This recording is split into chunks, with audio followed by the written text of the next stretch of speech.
ఇక కుంభరాశి వారికి ఈ వారం ఎలా ఉంటుంది గురువుగారు? కుంభరాశి వారికి 9 గ్రహాలు వ్యతిరేక స్థానాల్లో ఉన్నాయి. ప్రతి అడుగు జాగ్రత్తగా వేయాలి.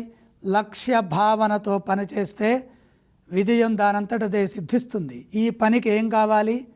చిత్తశుద్ధి, నిర్మలమైనటువంటి ఆలోచన విధానము, అలాగే ఏకాగ్రత, ధర్మబద్ధమైనటువంటి ధైర్యము. పని చేయబోయే ముందు 1-2 సార్లు పునరాలోచించుకోండి. నిర్ణయాలు తీసుకునే ముందు ఆవేశం లేకుండా చూసుకోండి. అడుగడుగున ఆటంకాలున్నాయి. ఉత్సాహాన్ని ఎట్టి పరిస్థితుల్లో కోల్పోవద్దు. సంయమనాన్ని పాటించండి. శాంతంగా ఉండండి. కాసేపు ఆగి ఆలోచిస్తే ఆ చేసే పనుల్లో నైపుణ్యం వస్తుంది. ధైర్యంగా ముందుకు సాగండి. సకాలంలో పని పూర్తయ్యేట్టుగా చూసుకోవాలి. సమస్యల నుండి బయటపడతారు. శాంతంగా మాట్లాడితే ఉద్యోగంలో కలిసి వస్తుంది. అపార్థాలకు అవకాశం ఉంది కాబట్టి ఎట్టి పరిస్థితుల్లో విసుగు చెందవద్దు. ఒత్తిడికి గురి కావద్దు. అధికారులతో సున్నితంగా వ్యవహరించండి.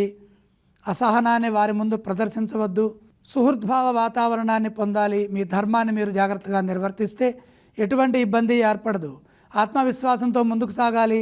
సొంత నిర్ణయాల కంటే సమిష్టి నిర్ణయాలు మేలు చేస్తాయి. విఘ్నాలను జయించి విజయాలు సాధిస్తారు. వ్యాపారపరంగా సమస్యలు ఎదురుకాకుండా ముందస్తు ప్రణాళికలు సిద్ధం చేసుకోవాలి. తప్పులు జరగకుండా చూసుకోవాలి. ఒత్తిడికి గురి చేసేవారు ఉంటారు. ప్రశాంతంగా సమాధానాలు ఇవ్వడంతో పాటు ఆర్థిక పరంగా జాగ్రత్తగా ఉండాలి. వృధా వ్యయాన్ని తగ్గించాలి. వారాంతంలో శుభం జరుగుతుంది. కుంభరాశి వారు ఏ స్తోత్రం పఠిస్తే బాగుంటుంది? కుంభరాశి వారు నవగ్రహ శ్లోకాలు చదువుకోవాలి. అలాగే ఏ ఆలయాన్ని సందర్శించాలి?